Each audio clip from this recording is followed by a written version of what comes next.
But ಆ ಥರ ಆಗ್ತಾ ಇದೆ ಅಂತ ಕೇಳ್ಪಟ್ಟೆ. I mean manufacturing only cotton pads local ಆಗೇ ಇರೋರು ಸ್ಮಾಲ್ ಸ್ಕೇಲಲ್ಲಿ ಮಾಡ್ತಾ ಇದ್ದಾರೆ ಅನ್ನುವಂಥದ್ದೆಲ್ಲ ಮಾಹಿತಿ ಕೇಳ್ಪಟ್ಟೆ. ಅದ್ರ ಬಗ್ಗೆ ಒಂಚೂರು ಡೀಟೇಲ್ಸ್. Yes, again, ನಾನು ಹೇಳ್ದಂಗೆ whatever disposable, even if it is cotton, disposable. 1 lakh women are bleeding, for example. ಅದು ಕಾಟನ್ ಆಗಿರ್ಲು ಒಂದ್ಸಲ ಯೂಸ್ ಮಾಡಿ ಡಿಸ್ಪೋಸ್ ಮಾಡಿದಾಗ just imagine the quantity of cotton, contaminated blood ಆಗಿರೋ ಕಾಟನ್ ಒಂದ್ ಹತ್ರ ಹಾಕಿದ್ರೆ imagine where is it going? Is it getting recycled? Cotton ಇರ್ಬೋದು, but see the quantity what we are using and disposing.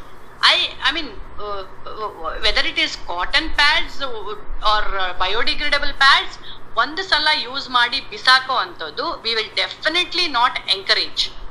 We want to encourage the habit of reuse.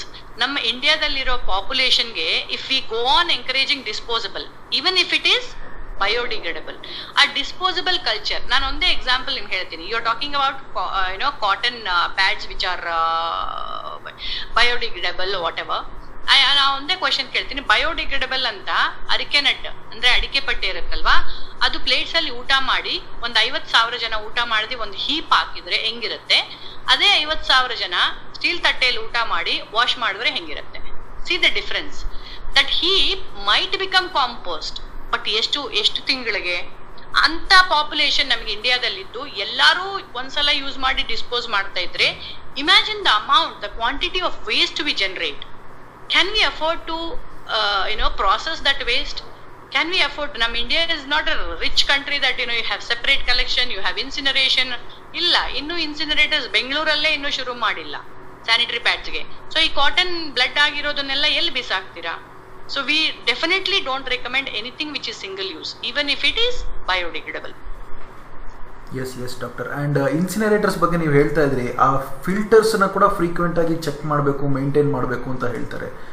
Any insights on that doctor? It is actually anything, ನಮ್ಮ ದೇಶದಲ್ಲಿ for example incinerator ಅನ್ನೋದು 800 to 1000 degrees ಅಲ್ಲಿ burn ಮಾಡಬೇಕು. ಅದು actually city ಮಧ್ಯೆ ಇರಬಾರ್ದು, outskirts ಅಲ್ಲಿ ಇರಬೇಕು. And the filters have to be checked.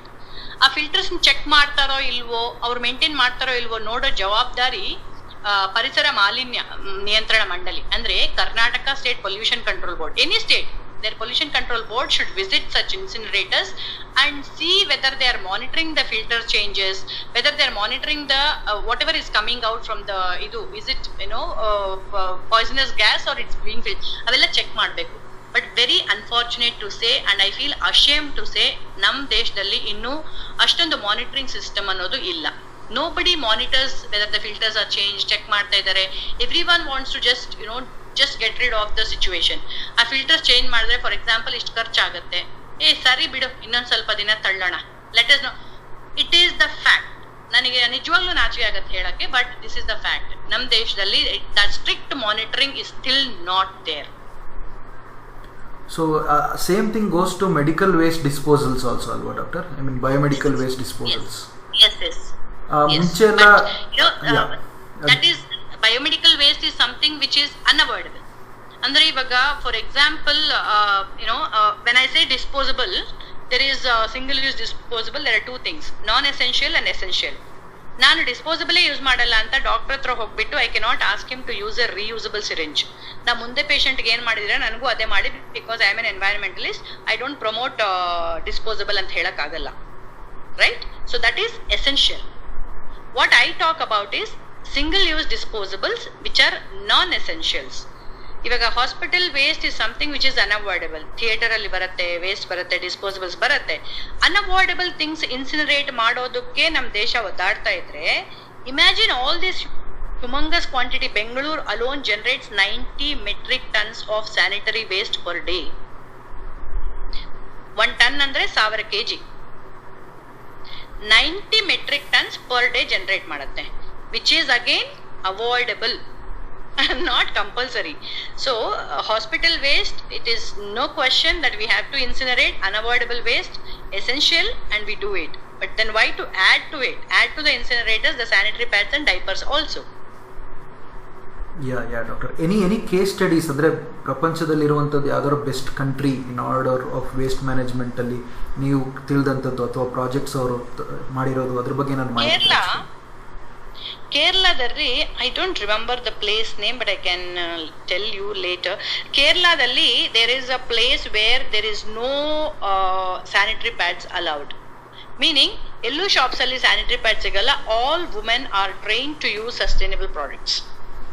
Subsidised price ಅಲ್ಲಿ women are encourage to use menstrual cups. They're given at a subsidized price and they are trained and they're promoting it. It's a beautiful thing. One village at a time, one city at a time, one family at a time, changing to sustainable. This is a wonderful thing that Kerala has done. Yeah. But nammalli ಏನು ಅಂದ್ರೆ any good practice is remaining as a pilot. It is not replicating. ಕೇರಳದಲ್ಲಿ that place has changed ಅಂದ ತಕ್ಷಣ why not replicate ಅಂತ ನಾವ್ ಯಾರು ಬದಲಾಗ್ತಾ ಇಲ್ಲ. ವೇಸ್ಟ್ ಮ್ಯಾನೇಜ್ಮೆಂಟ್ ಇಲ್ಲಿ HSR layout is topping the ranking. Last 1 year ಇಂದಾನು ಫಸ್ಟ್ ರ್ಯಾಂಕ್ ಬರ್ತಾ ಇದೆ. ಹೌದಲ್ವಾ? ಇಲ್ಲಿ ಫಸ್ಟ್ ರ್ಯಾಂಕ್ ಬರ್ತಾ ಇದೆ, ಇಷ್ಟು ಜನ ವೇಸ್ಟ್ ಮ್ಯಾನೇಜ್ಮೆಂಟ್ ಮಾಡ್ತಾ ಇದ್ದಾರೆ, ವೈ ಕಾಂಟ್ ವಿ ರೆಪ್ಲಿಕೇಟ್ ಅಂತ ಯಾರು ಅನ್ಕೊಂತಾ ಇಲ್ಲ. ಸೊ ಬೆಸ್ಟ್ ಪ್ರಾಕ್ಟೀಸಸ್ ಪೈಲಟ್ ಅಲ್ಲಿ ಮಾಡಿದಾಗ the idea is to replicate them, but we are not doing it. Madam, another question. ಈಗ ಮಕ್ಕಳ ಮತ್ತು ಕುಟುಂಬ ಕಲ್ಯಾಣ ಇಲಾಖೆ ಅಂತ ಒಂದಿದೆ ಮೇಡಮ್ ನಮ್ಮ ರಾಜ್ಯಕ್ಕೆ ಹೇಳೋದಾದ್ರೆ. So are they coming up with educating kids or childrens about this regard, about menstruation and all in school levels or in government school levels? ಅದೇ ಮತ್ತೆ they are doing it, but they are doing it ಏನು ಅಂದ್ರೆ again this sanitary pad manufacturers are rich guys, big ಇದು. They lobby the government of providing the free sanitary pads. Government will use those, sanitary pads in circulating to the girls, thinking that poor thing, girls are not affordable for sanitary pads. ಒಳ್ಳೆ ಕೆಲಸ ಮಾಡ್ತಾ ಇದೀವಿ ಅನ್ಕೊಂಡು ಮಾಡ್ತಾ ಇದ್ದಾರೆ, but unfortunately they don't know the consequences. So ಇನ್ನು ತುಂಬಾ time ತಗೊಳತ್ತೆ ಅನ್ಸುತ್ತೆ, where they have to evolve and think sustainable options. They're just thinking, are the girls getting the access to sanitary pads or not ಅಂತ ಯೋಚನೆ ಮಾಡೋ level ಅಲ್ಲೇ ಇದ್ದಾರೆ. Sustainability ಅನ್ನೋದು ಇನ್ನ ಅವ್ರ ಮೈಂಡಿಗೆ ಬರ್ತಾ ಇಲ್ಲ. But there are schools which by choice ನಮ್ಮನ್ನು ಕರೆದು ಸೆಷನ್ಸ್ ಮಾಡಿಸ್ತಾ ಇದ್ದಾರೆ. And there are places where self help groups are trained on stitching cloth pads, giving a livelihood for self-help groups, stitching cloth pads and promoting cloth pads. But ಎಲ್ಲ ತುಂಬಾ ಜನ ಕೇಳ್ತಾರೆ question, when you know that menstrual cup is so good, why ನಾವ್ ಯಾಕೆ ಟಿವಿಯಲ್ಲಿ ಏನು advertisement ನೋಡ್ತಾ ಇಲ್ಲ ಅಂತ? ಯಾಕೆ ಸ್ಯಾನಿಟರಿ ಪ್ಯಾಡ್ಸ್ ಬಗ್ಗೆ ಅಡ್ವರ್ಟೈಸ್ಮೆಂಟ್ ಬರುತ್ತೆ, ಕಪ್ ಬಗ್ಗೆ ಬರಲ್ಲ ಅಂತ? ಸಿಂಪಲ್ ಲಾಜಿಕ್ ಏನು ಅಂದ್ರೆ, ಈ manufacturers of these menstrual cups are not these billionaires who want to make more money and they don't have money to advertise or promote. One thing. Second thing, ಆ medical shop ಅವರು ಇವರು advertise ಮಾಡಿದ್ರು ತಂದು ಇಡಲ್ಲ. Because me as a customer, ನಾನು ಒಂದ್ಸಲ ಹೋಗಿ medical shop ಅಲ್ಲಿ ನಾನು ಕಪ್ ತಗೊಂಡ್ರೆ ಅವನ ಹತ್ರ ಮತ್ತೆ ನಾನು 10 ವರ್ಷ ಹೋಗಲ್ಲ. But sanitary pads something which gives him money. ತಿಂಗಳ ಬಂದು ವುಮೆನ್ ತಗೊಂತಾರೆ. ಸೊ ಅವರಿಗೆ ಮಾರ್ಜಿನ್ ಜಾಸ್ತಿ ಇರುತ್ತೆ. So the sustainable product manufacturers are not still able to compete with these billionaires who are manufacturing disposables. Yes, doctor. ಆಮೇಲೆ ಇನ್ನೊಂದು, I also recommend listeners as well as you also to watch a documentary called a plastic ocean ಅಂತ ಹೇಳಿ. Couple of years back ನಾನು ನೋಡಿದೆ. ಬಹಳಷ್ಟು ಮಾಹಿತಿ ಅದರಲ್ಲಿ ನನಗೆ ಸಿಕ್ತು ರಿಗಾರ್ಡಿಂಗ್ ಪ್ಲಾಸ್ಟಿಕ್. ಪ್ಯಾಸಿಫಿಕ್ ಮಹಾಸಾಗರದಲ್ಲಿ ನ್ಯೂಯಾರ್ಕ್ ನಗರದಷ್ಟು ದೊಡ್ಡದಾದಂಥ ಪ್ಲಾಸ್ಟಿಕ್ ಐಲ್ಯಾಂಡೇ ಇದೆ ಅಂತ ಹೇಳ್ತಾ ಇದ್ದಾರೆ. ಈವನ್ ಚಾಲೆಂಜರ್ ಡೀಪ್ ಅಂತ ಹೇಳಲ್ಪಡುವಂತಹ ಸಮುದ್ರದ ಆಳವಾದ ಒಂದು ಪ್ರದೇಶದಲ್ಲಿ, ಸೂರ್ಯನ ಕಿರಣನೇ ತಲುಪದೇ ಇದ್ದಂಥ ಪ್ರದೇಶದಲ್ಲಿ ಸಹ ಪ್ಲಾಸ್ಟಿಕ್ಗಳು ಸಿಕ್ಕಿದೆ ಅಂತ ಹೇಳಿ. ಅದಕ್ಕೆ ಮತ್ತೆ ಒಬ್ಬ ಹುಡುಗ ಬಂದ್ಬಿಟ್ಟು ಒಂದು ಪ್ಲಾಸ್ಟಿಕ್ನೆಲ್ಲ ಕಲೆಕ್ಟ್ ಮಾಡೋಕೆ ಒಂದು ಹಡಗನ್ನು ತಯಾರಿ ಮಾಡಿದ್ದಾನೆ. ಒಂದು 21 ವರ್ಷದ ಹುಡುಗ ಆಗಿನ ಕಾಲದಲ್ಲಿ, ಅಂದರೆ ನಾನು ಹೇಳ್ತಿರೋ ಒಂದು 3-4 years ಬ್ಯಾಕ್. ಸೊ ಈಗ ತುಂಬ ಜನ ಅದ್ರ ಬಗ್ಗೆ ಕ್ಯಾಂಪೇನ್ ಮಾಡ್ತಾ ಇದ್ದಾರೆ ವೆಸ್ಟರ್ನ್ ಇದರಲ್ಲೆಲ್ಲ. ಬಟ್ ನಮ್ಮಲ್ಲಿ ಹಿಂಗಾಗಿದೆ ಅಂದರೆ we just think of like ಇದು ನಮ್ಮ ಜುರಿಸ್ಟ್ರಿಕ್ಷನಲ್ಲಿ ಬರುತ್ತೆ ಸಾಕು ಅಂತ. But it is like everything is inter connected ಅನ್ನೋದು ನಮ್ಮ ಮೈಂಡಿಗೆ ಬರ್ತಾ ಇಲ್ಲ ಅಂತ ನಮ್ಮ ಜನರಿಗೆ. ಅದು I think so doctor. Because ಈಗ ಒಂದು ಚರಂಡಿಲಿ ನಾನು ಪ್ಲಾಸ್ಟಿಕ್ ಎಸಿತೀನಿ, ಮಳೆ ಬರುತ್ತೆ, ಮಳೆ ಬಂದಾಗ ನೆರೆ ಆಯಿತು ಅಂದಾಗ ಅದು ಕೊಚ್ಕೊಂಡು ಹೋಗುತ್ತೆ, ಸೀದಾ ನದಿಗೆ ಹೋಗಿ ಸೇರುತ್ತೆ, ನದಿಯಿಂದ ಮತ್ತೆ ಸಮುದ್ರಕ್ಕೆ ಹೋಗಿ ಸೇರುತ್ತೆ. ಸೊ ಆ ಥರ ಲೈಕ್ ಜನ್ರೇಷನ್ಸ್ ಟುಗೆದರ್ ಪ್ಲಾಸ್ಟಿಕ್ ಬಂದ್ಬಿಟ್ಟು ಅಕ್ಯುಮುಲೇಟ್ ಆಗ್ತಾನೆ ಇದೆ ಸಮುದ್ರದಲ್ಲಿ ಅಂತ ಒಂದು ಮಾಹಿತಿ ಹೇಳ್ತಾ ಇದ್ರು. And apart from that even information regarding plastics available in ಇದು ಯಾವುದು ಅನ್ನೋನ್ ಪ್ಲೇಸಸ್, ಡೆಸರ್ಟ್ಸ್ಗಳಲ್ಲಿ, ಐಲ್ಯಾಂಡ್ಸ್ಗಳಲ್ಲಿ, ಅಂಟಾರ್ಟಿಕ್ ದ್ವೀಪಗಳಲ್ಲಿ ಮುಖ್ಯವಾಗಿ ಐಲ್ಯಾಂಡ್ಸಲ್ಲಿ ಕೂಡ ಲಭ್ಯ ಆಗಿದೆ ಪ್ಲಾಸ್ಟಿಕ್ ಅನ್ನುವಂಥ ಮಾಹಿತಿ ಅದರಲ್ಲಿ ಬಂತು. ತುಂಬ ಅಚ್ಚರಿ ಆಗ್ತು ಕೆಲವೊಂದು ವಿಚಾರಗಳೆಲ್ಲ ಕೇಳ್ಪಟ್ಟಾಗ. ಸೊ ಈ ಥರದ್ದು ಬಹಳಷ್ಟು ವಿಷಯಗಳಿದೆ ನಮ್ಮ ಜನರಿಗೆ. ಆಮೇಲೆ ಈ ರಸ್ತೆಯಲ್ಲಿ ಈ ಟೈರ್ನೆಲ್ಲ ಸುಡ್ತಾರೆ, ಅದರಲ್ಲಿ ತುಂಬ ಹಾರ್ಮ್ಫುಲ್ ಕೆಮಿಕಲ್ಸ್ ಎಲ್ಲ ಎಮಿನೇಟ್ ಆಗುತ್ತೆ. ಈ ಚಳುವಳಿ ಮಾಡ್ತೀವಿ ಅದು ಮಾಡ್ತೀವಿ ಅಂತ ಹೇಳಿ ಮಧ್ಯದಲ್ಲಿ ಹಾಕಿ ಟೈರನ್ನು ಸುಡೋದು. So even that also has so much of chemicals. ಆ ಟೈರ್ ಮ್ಯಾನುಫ್ಯಾಕ್ಚರ್ ಮಾಡೋಕ್ಕೆ ಯೂಸ್ ಮಾಡಿರೋ ಕೆಮಿಕಲ್ಸ್ ಎಲ್ಲ ಹೊರಗೆ ಬರುತ್ತೆ. ಈವನ್ ದ್ಯಾಟ್ಸ್ ಆಲ್ಸೋ ಟಾಕ್ಸಿಕ್ ಅನ್ನುವಂಥ ವಿಷಯನ ಹೇಳ್ತಾ ಇರ್ತಾರೆ. So how do you think, doctor, how can they learn all these things? I mean, as a kids, as a parent, young parent, or as a brother, or ಅವರಿಗೆ educate ಮಾಡೋಕ್ಕೆ ಹೇಗೆ ಇದ್ರ ಬಗ್ಗೆ awareness ಕೊಡೋದು? Any ideas on that? ಅಂದರೆ ಹೇಗೆ ನಾವು ಅದರ ಪ್ರಮೋಟ್ ಮಾಡೋದು ಅಬೌಟ್ ಪೊಲ್ಯೂಷನ್? ಇದು ಏನಂದ್ರೆ it should be like a freedom movement. ಈ ಫ್ರೀಡಮ್ ಮೂವ್ಮೆಂಟ್ ಮಾಡಿದಾಗ if you remember those days, ಯಾರ್ದು ಜವಾಬ್ದಾರಿ ಅಂತ ಎಲ್ಲರೂ ಸುಮ್ಮನೆ ಇರಲಿಲ್ಲ. Every family contributed. ಅಂದ್ರೆ ನಿಮ್ ಮನೆಯಲ್ಲಿ ಗಂಡ್ಸ್ರಿಲ್ಲ ಹೋಗಿ ಫ್ರೀಡಮ್ ಫೈಟ್ ಅಲ್ಲಿ ಓಡಾಡಿ ಮಾಡೋದಕ್ಕೆ at least women would cook for them. ಯಾರು ಫ್ರೀಡಮ್ ಫೈಟರ್ಸ್ ಹೋಗ್ತಾರೆ ಅವರಿಗೆ ಅಡಿಗೆ ಮಾಡ್ತಾ ಇದ್ರು.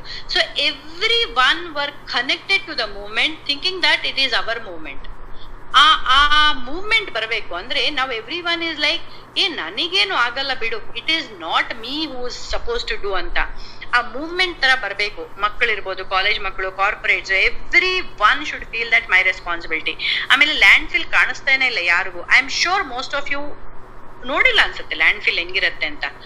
ಆ ಲ್ಯಾಂಡ್ ಫಿಲ್ ಹೋಗಿ ವಿಸಿಟ್ ಮಾಡಿ ಬಂದಾಗ ನನ್ನ ಜೀವನ ಒಂದು ಟರ್ನ್ ತಗೊಂತು. ಅಂದ್ರೆ ನಾನು ಎಜುಕೇಶನ್, ನಾನು ಓದಿದ್ದೇ ಬೇರೆ. ನಾನು ಓದಿದ್ದೇನು ಏನಕ್ಕೆ ಓದಿದ್ದೀನಿ, ಓದ್ಬಿಟ್ಟು ಏನ್ ಮಾಡ್ತಾ ಇದ್ದೀನಿ. After few years I may have a bank balance, good bank balance, but what is this misery? ನನ್ನ ಕಸನು ಲ್ಯಾಂಡ್ ಫಿಲ್ಗೆ ಹೋಗ್ತಾ ಇದೆ and I am the reason for this misery. ನೀವು ಹೇಳೋ ಈ ಪ್ಲಾಸ್ಟಿಕ್ ಎಲ್ಲ ಏನು ನದಿಗೆ, ಕೆರೆಗೆ, ಡೆಸರ್ಟ್ಗೆಲ್ಲ ಹೋಗಿದೆ, ಅದು ನಮಗೆ ಕಾಣಿಸ್ತಾ ಇಲ್ಲ. ಒಂದ್ಸಲ ನಿಮ್ ಹತ್ರ ಇರೋ ಲ್ಯಾಂಡ್ ಫಿಲ್ ನೋಡ್ ಬಂದ್ಬಿಡಿ, ಅನ್ಸತ್ತೆ ಏನು ಓದಿದ್ದು, what is my life if I cannot bring a change ಅಂತ. ನಾನು if you see my Facebook or Instagram, whatever, if you see my activities, ಎಲ್ಲೆಲ್ಲಿ ಹೋಗಿ ವರ್ಕ್ ಮಾಡ್ತೀವಿ ಚೇಂಜ್ ತರಕ್ಕೆ ಅಂದ್ರೆ ಒಂದು ಮೂವ್ಮೆಂಟ್ ತರ ಕ್ರಿಯೇಟ್ ಮಾಡ್ಬೇಕು, ಜನಕ್ಕೆ ಇದು ಮಾಡ್ಬೇಕಂತ. ನೀವು ಎಷ್ಟೇ ಮಾಡಿದ್ರು ಒಂದು 50% of the people will understand it is a need. ಇನ್ನೊಂದು 50% ಯಾವಾಗ ಬದಲಾಗ್ತಾರಂದ್ರೆ ಎನ್ಫೋರ್ಸ್ಮೆಂಟ್. ಪ್ಲಾಸ್ಟಿಕ್ ಬ್ಯಾನ್ ಆಗಿದೆ, ಎನ್ಫೋರ್ಸ್ಮೆಂಟ್ ಎಲ್ಲಿದೆ? ಯೂಸ್ ಮಾಡೋರ್ಗೆಲ್ಲ ಪಟ ಪಟ ಪಟ ಪಟ ಫೈನ್ ಹಾಕಿದ್ರೆ ಎಲ್ಲರೂ ಕಲಿತಾರೆ. The enforcement of law is very strict in other countries. ನಮ್ಮ ದೇಶದಲ್ಲಿ ಇಲ್ಲ. ಪ್ಲಾಸ್ಟಿಕ್ ಮ್ಯಾನುಫ್ಯಾಕ್ಚರಿಂಗ್ ಬಂದ್ ಮಾಡಿ ಅಂದ್ರೆ ಮಾಡಲ್ಲ, ಯೂಸ್ ಮಾಡಬೇಡಿ ಅಂದ್ರೆ ಮಾರಾಟ ಮಾಡಬೇಡಿ ಅಂದ್ರೆ ಮಾಡಲ್ಲ. ಯಾರೋ ಬಂದ್ ಹೇಳಿದಾಗ ನೋಡೋಣ ಬಿಡು. This enforcement should become a ritual. Every day, single day ಜನ ಹೆದರ್ಬೇಕು. ಈ harmful plastic disposable single use cover ಆಗಿರ್ಬೋದು, ಇನ್ನೊಂದು ಯೂಸ್ ಮಾಡುವಾಗ ಹೆದರ್ಬೇಕು. Law enforcement I think will bring lot of change than awareness. ಅವೇರ್ನೆಸ್ಗೆ ಒಂದಷ್ಟು ಜನ ಚೇಂಜ್ ಆಗ್ತಾರೆ. But how much can we give awareness? ನನ್ನ life time is not enough. I understood the reality. ನಾನು ಇವಾಗ 10 ವರ್ಷ ಮಾಡಿದ್ದೀನಿ ಸೇವೆ, ಇನ್ನು ನನ್ನ ಲೈಫ್ ಟೈಮ್ ಪೂರ್ತಿ ಮಾಡಿದ್ರು ಇಟ್ಸ್ ನಾಟ್ ಇನಫ್ ಅಂತ ನನ್ನ ರಿಯಾಲಿಟಿ ನನಗೆ ಅರ್ಥ ಆಗಿದೆ. ಬಟ್ ಅದಕ್ಕೆ ಈ ಎನ್ಫೋರ್ಸ್ಮೆಂಟ್ ಅನ್ನೋದು ಕೈ ಜೋಡಿಸ್ಬೇಕು. ಈ ತಪ್ಪು ಮಾಡಿದವ್ರಿಗೆ ಪ್ಲಾಸ್ಟಿಕ್ ಅಲ್ಲಿ ಕೊಡ್ತಾ ಇದೀಯಾ ಫೈನು, ನೀನ್ ಪ್ಲಾಸ್ಟಿಕ್ ತಗೊಂಡ್ ಹೋಗ್ತಾ ಇದೆಯಾ ಮನೆಗೆ ಫೈನು. ಈ ಲಾ ಎನ್ಫೋರ್ಸ್ಮೆಂಟ್ ಒಂದು ಬಂದ್ಬಿಟ್ರೆ ಇದು ಮೂವ್ಮೆಂಟ್ ತರ ಆಗುತ್ತೆ. Awareness can only help to a certain extent, but we cannot change the whole country with awareness. ಖಂಡಿತ ಮೇಡಮ್. ಐ ಥಿಂಕ್ ಲಿಸ್ನರ್ಸ್ ಇದ್ದಾರೆ, ಯಾರು ಪ್ರಶ್ನೆಗಳಿದ್ರೆ ದಯವಿಟ್ಟು ಮೇಲ್ ಬಂದು ಕೇಳಿ. ಫಯಾಜ್ ಸರ್ ಇದ್ದಾರೆ, ಕವಿತಾ ಮೇಡಮ್ ಕೇಳ್ತಾ ಇದ್ದಾರೆ ಅವಾಗಿಂದ, ಸುನೀತಾ ಮೇಡಮ್. ಮುಜುಗರ ಪಡುವಂಥ ವಿಷಯಗಳು ಏನಿಲ್ಲ ಇದರಲ್ಲಿ. ಕಂಪ್ಲೀಟಾಗಿ ಓಪನ್ ಅಪ್ ಆಗಿ ಮಾತಾಡಿ, ಏನು ತೊಂದರೆ ಇಲ್ಲ. ಮೇಡಮ್ ಬಂದು doctor, she will guide you in this regard.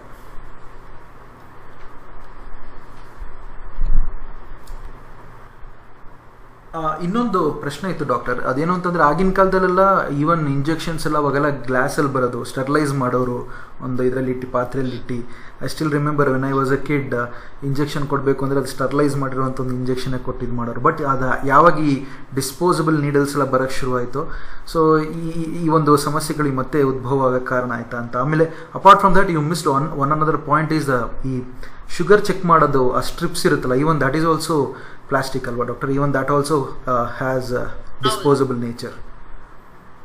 ಅದು ಕೂಡ ಈಗ ಹೋಮ್ಸ್ ಅಲ್ಲಿ ತುಂಬಾ ಮನೆಗಳಲ್ಲಿ ಯೂಸ್ ಮಾಡ್ತಾ ಇದ್ದಾರೆ. ಸೊ ಅವರಿಗೆ ಗೊತ್ತಿಲ್ಲ, ಹಂಗೆ ಬಿಸಾಕ್ಬಿಟ್ಟು ಹೋಗ್ತಾರೆ. ಅದ್ರ ಬಗ್ಗೆ ಒಂಚೂರು ಹೇಳಿ ಡಾಕ್ಟರ್.